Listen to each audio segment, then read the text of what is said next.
Hi நண்பா நண்பீஸ், எல்லாரும் வந்து ஜாலியாக 5Gலாம் யூஸ் பண்ணிட்டு இருக்கீங்களா? ஸ்பீட்லாம் நல்லா இருக்கா? வீடியோலாம் பஃபர் ஆகாமல் இருக்கா? சந்தோஷமாக இருக்கீங்களா? ஆனால் அந்த சந்தோஷத்தில் ஒரு பெரிய ஆப் பார்த்தீங்கன்னா வைக்க போகிறாங்க.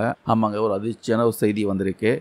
நம்ம ஜியோ, ஏர்டெல், வோடாஃபோன், ஐடியா இவங்க எல்லாருமே பார்த்தீங்கன்னா இந்த 3 பேரும் மறுபடியும் ரீசார்ஜ் கட்டணத்தை ஏற்ற போகிறாங்களாம். இப்போ இல்லைங்க, வரப்போகிற டிசம்பர் 1ஆம் தேதியிலிருந்து இந்த புதிய விலை உயர்வு அமலுக்கு வரும் சொல்லியிருக்காங்க. எவ்வளோ உயர்த்துறாங்க கேட்டிங்கன்னா, சும்மா 1% 2%லாம் கிடையாது, 10% 12% வரைக்கும் ஏற்ற போகிறாங்க. சில பிளானுக்கெல்லாம் பார்த்தீங்கன்னா 20% கூட உயர்த்தலாம்னு சொல்கிறாங்க. உதாரணத்துக்கு கேட்டிங்கன்னா, நம்ம இப்போது 719 ரூபாய்க்கு வந்து ரீசார்ஜ் பண்ணால் 84 டேஸ் வேலிடிட்டி கிடைக்குது. இந்த பிளான் இனிமேல் பார்த்தீங்கன்னா 799 மாறப்போகுது. கிட்டத்தட்ட 800 ரூபாயாக மாறப்போகுது. ஒருவேளை 2GB per day 84 days validity பார்த்தீங்கன்னா 900 ருபீஸ் மேலே உயரலாம் சொல்கிறாங்க. அதே மாதிரி 199 பிளான் பார்த்தீங்கன்னா 222 மாறப்போகுது. என்னடா இது கொடுமை, போன வருஷம் ஜூலையில் தானே ஏற்றுனீங்க, அதுக்குள்ளே மறுபடியுமா அப்படின்னு கேட்டால் அவங்க சொல்கிற காரணம் 5Gயா.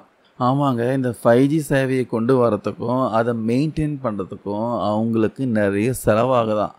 அந்த செலவை நம்ம தலையில் கட்ட முடிவு பண்ணிட்டாங்க போல். லாஸ்ட் டைம் இப்படி தான் விலை ஏற்றினப்போ நம்மள நிறைய பேர் பார்த்தீங்கன்னா பிஎஸ்என்எலுக்கு மாறினோம். டவர் கிடைக்கலனாலும் பரவாயில்லன்ட்டு காசு கம்மியாக இருக்குன்னு போனோம்.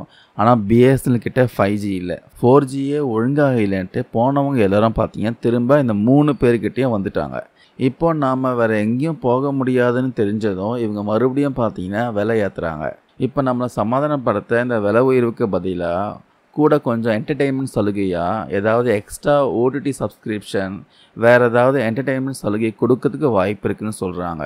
ஆனாலும் மாதம் நம்ம பர்ஸில் இருந்து போகிற காசு கொஞ்சம் அதிகமாக போகும், அது எந்த மாற்று கருத்தும் இல்லை. டிசம்பர் 1 ரெடியாக இருங்க. இந்த விலை உயர்வை பற்றி நீங்கள் என்ன நினைக்கிறீங்க? இது நியாயமான விலை உயர்வு தானா, இல்லை மக்களை சுரண்டுறாங்களா? மறக்காமல் கமெண்ட்ஸ் பண்ணுங்கள். இந்த பதிவை நான் ஷேர் பண்ண அப்டேட் யூஸ்ஃபுல்லாக இருக்கும்னு நினைக்கிறேன். தேங்க்யூ நண்பா நண்பீஸ்.